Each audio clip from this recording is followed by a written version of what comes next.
दोस्तों, ईरान सक्रिय सैनिकों की संख्या के आधार पर दुनिया की 7वीं सबसे बड़ी सेना है और कुल सैन्य ताकत के मामले में टॉप 20 विश्व शक्तियों में शामिल है। ईरान की सेना आखिर कितनी ताकतवर है?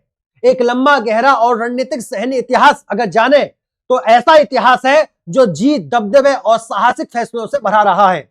आधुनिक दौर में ईरान ने खुद को दुनिया के सबसे शक्तिशाली देशों की कतार में खड़ा कर दिया है, लेकिन सवाल यह है कि जब सामने अमेरिका जैसी महाशक्ति हो और चारों तरफ दुनिया के सबसे ताकतवर देश मौजूद हो, तो यह स्टैंड अलोन नेशन अपनी सैन्य ताकत को लगातार कैसे बढ़ा रहा है।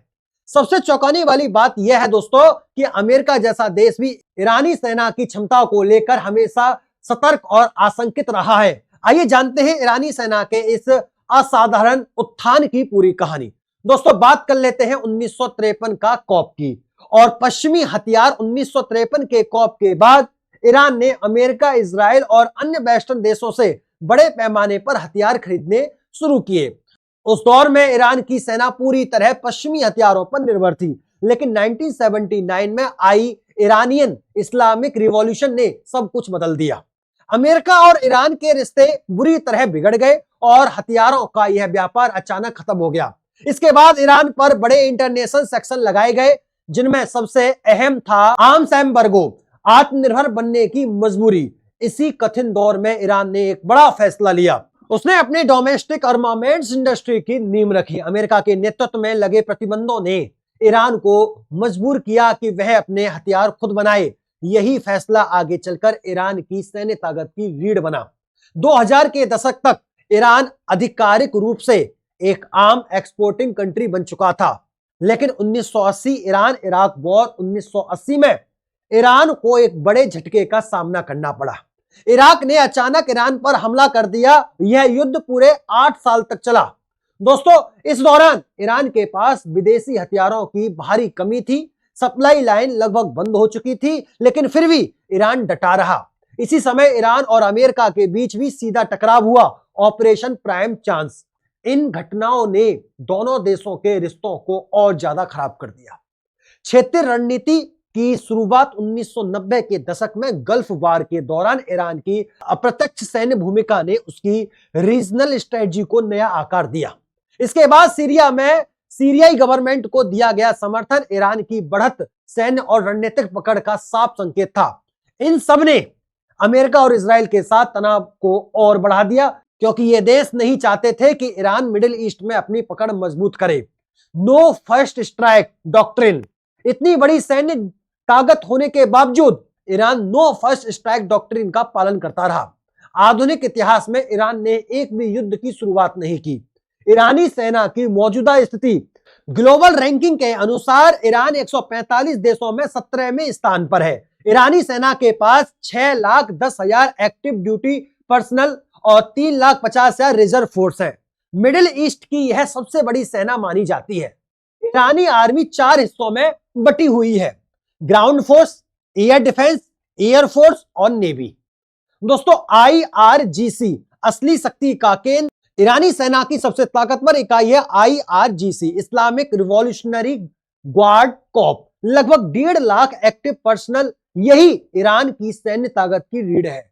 IRGC के मुख्य सब ग्रुप कर्ड फोर्स यानी कि ऑब्जर्सी ऑपरेशन, बासिस मिलिटिया, इंटरनेशनल सिक्योरिटी, स्वदेशी हथियारों का विस्तार। 1925 से इस्लामिक रिवॉल्यूशन तक ईरान वेस्टर्न वेपन पर निर्भर था, लेकिन सेक्शंस इराक इन्वेशन ने ईरान को मजबूर किया कि वह अपने हथियार खुद विकसित करेगा। IRGC के कमान में और मिनिस्ट्री ऑफ डिफेंस के सहयोग से ईरान का मिलिट्री इंडस्ट्री तेजी से बढ़ा। Ground force Arsenal. ईरान के पास 1,634 टैंक हैं और 2,334 आर्म्ड कॉम्बैट व्हीकल है। 1900 रॉकेट लॉन्चर्स है। और दोस्तों, नोबल पावर, हालांकि नेवी सीमित है, फिर भी ईरान के पास frigate, corvettes, 35 plus submarine, 100 plus petrol vessels और एयर फोर्स यानी कि एयर पावर। ईरान के पास कोल्ड वॉर इरा और मॉडर्न एयरक्राफ्ट का अनोखा मिश्रण। कुल 510 प्लस एयरक्राफ्ट की संख्या है और गुणवत्ता भले ही सऊदी अरेबिया और इजराइल से कम हो, लेकिन ये हर समय कम्बैट रेडी रहते हैं। दोस्तों ड्रोन पावर पिछले 10 सालों में ईरान ने अनआर्म्ड UAVs का बड़ा बेड़ा तैयार किया है। रिपोर्ट्स के अनुसार अगस्त 2022 के बाद ईरान ने रसिया को UAVs सप्लाई किए और सीरिया सिविल वॉर और रसिया यूक्रेन कॉन्फ्लिक्ट में भी इस्तेमाल किए। दोस्तों अगर मिसाइल पावर की बात करें तो मिसाइल पावर सबसे बड़ा हथियार ईरान की सबसे बड़ी ताकत है। उसका बैलिस्टिक मिसाइल प्रोग्राम, मुख्य मिसाइल साहब सेकंड, साहब थर्ड, रेंज 300 किलोमीटर से 2000 किलोमीटर। इसके अलावा गदर 110, IRBM, ICBM project 3000 kilometre target और IRIS सैटेलाइट लॉन्चर नई जनरेशन मिसाइल, ज्यादा एक्यूरेट, ज्यादा मैन्यूरेबल। 2020 में यूएस सेंट्रल कमांड के अनुसार ईरान के पास मिडिल ईस्ट की सबसे डाइवर्स मिसाइल फोर्स है। प्रॉक्सी नेटवर्क और इन्फ्लुएंस ईरान ने अपनी सुरक्षा और प्रभाव बढ़ाने के लिए प्रॉक्सी ग्रुप को समर्थन दिया। लेबानन में हिजबुल्लाह और इराक में शिया मिलिटियास, यमन में हुती रेबल्स। भविष्य की दिशा आने वाले समय में ईरान मिलिट्री टेक्नोलॉजी को और मॉडर्नाइज करेगा, रीजनल इन्फ्लुएंस को और बढ़ाएगा। तो दोस्तों इससे साफ पता चलता है 40 साल की चुनौतियों और संघर्षों के बाद आज ईरान पहले से कहीं ज्यादा मजबूत हो चुका है।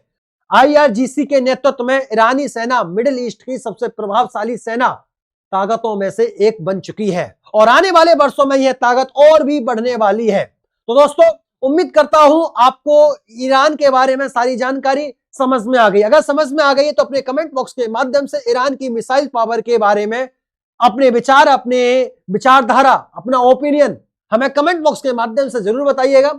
फिर मुलाकात होती है ऐसी शानदार, दिलचस्प, बेहतरीन, ज्ञानवर्धक वीडियो में। तब तक के लिए वीडियो को लाइक कर देना, दोस्तों में शेयर कर देना, चैनल को सब्सक्राइब नहीं किया है तो अभी सब्सक्राइब करके बेल आइकन प्रेस कर लेना। तब तक के लिए राम राम, जय श्री राम, जय हिंद, जय भारत, वंदे मातरम।